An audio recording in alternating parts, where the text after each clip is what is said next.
नमस्कार, आप देख रहे हैं एमपी तक। आपके साथ मैं हूं अमित तिवारी। अहम मुद्दे को आप तक लाता हूं, पूरी खबर आपको बताता हूं और बीजेपी में बगावत की झलक कैसे नजर आई ये ट्वीट आपको दिखाता हूं। देखिए,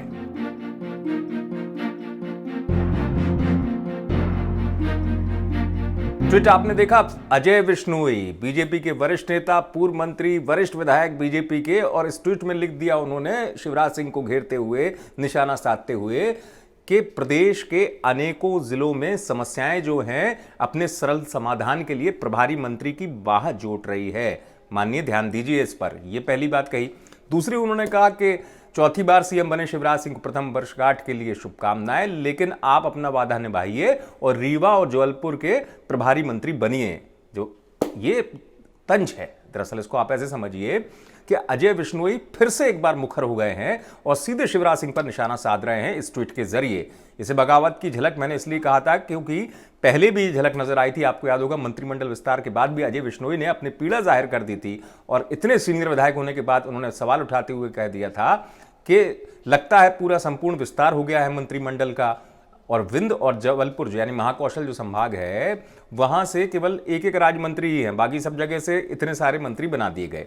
वहां से ही दरअसल शुरुआत हो गई थी इस बगावत की झलक की, और गूंज भी सुनाई दे रही थी बगावत की बीजेपी के अंदर से अजय विश्नोई जैसे बड़े चेहरे के जरिए।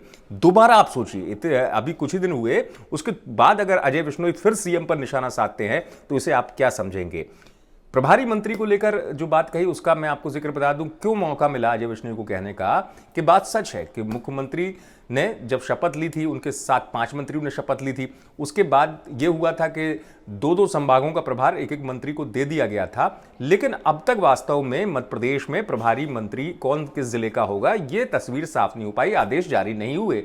इसको लेकर सवाल भी उठाए गए थे और यह हुआ था कि अब कम से कम मंत्रिमंडल में इतने सदस्य हैं तो जिले बांट दिए जाएंगे कि किस मंत्री को किसका प्रभार मिलेगा, लेकिन यह हुआ नहीं। तो अजय विश्नोई ने सीधे मुख्यमंत्री शिवराज सिंह चौहान पर तब सवाल खड़े किए जब मुख्यमंत्री बैठक कर रहे हैं अधिकारियों के साथ और जनता की समस्याएं सुलझाते हुए नजर आ रहे हैं, सीधे रोड मैप बनाने की बात कर रहे हैं, बड़ी बात कर रहे हैं मुख्यमंत्री अधिकारियों को संबोधित करते हुए। और उस टाइम पर अजय विश्नोई ये सवाल उठाते हैं, कम से कम प्रभारी मंत्री तो बना दीजिए अगर आप। तो ये पूरा का पूरा जो ट्वीट है ये मुख्यमंत्री की कार्यप्रणाली पर सवाल खड़ा कर रहा है, साथ ही साथ पार्टी के अंदर की स्थिति दिखा रहा है। आप सोचिए कि कांग्रेस को मौका मिल गया। बीजेपी का इतना सीनियर लीडर का ट्वीट करता है, कांग्रेस के नरेंद्र सलूजा जो हैं इन्होंने भी ट्वीट कर दिया और कह दिया कि विश्नोई जी आप सही कह रहे हैं। नरेंद्र सलूजा का ये ट्वीट देखिए।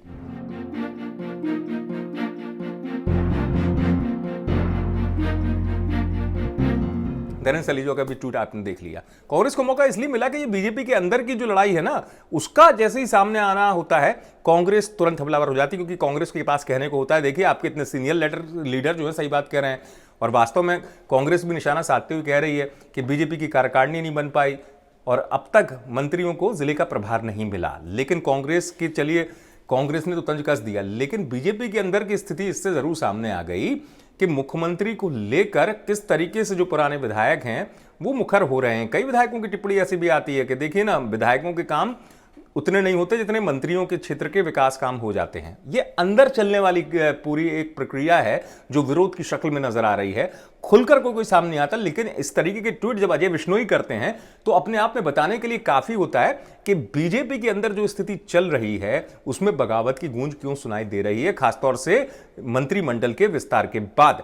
अब हो यह रहा है कि अजय विश्नोई पहले निशाना साधते हैं और उसके बाद कुछ ही दिन बाद तुरंत सक्रिय हो जाते हैं और सवाल उठा देते हैं शिवराज सिंह की कार्यप्रणाली पर। क्योंकि सवाल इसलिए है क्योंकि मंत्रियों को अब तक प्रभार न मिल पाना जिलों का, वो सीधे इशारा कर रहे हैं कि मुख्यमंत्री जी आप कर क्या रहे हैं, आप अपने वादे को निभाइए और आप देखिए। खैर, देखने वाली बात होगी कि अब मुख्यमंत्री जो हैं पार्टी के अंदर उठती इस आवाज का कैसे जवाब देते हैं, लेकिन आप देखते रहिए एमपी तक।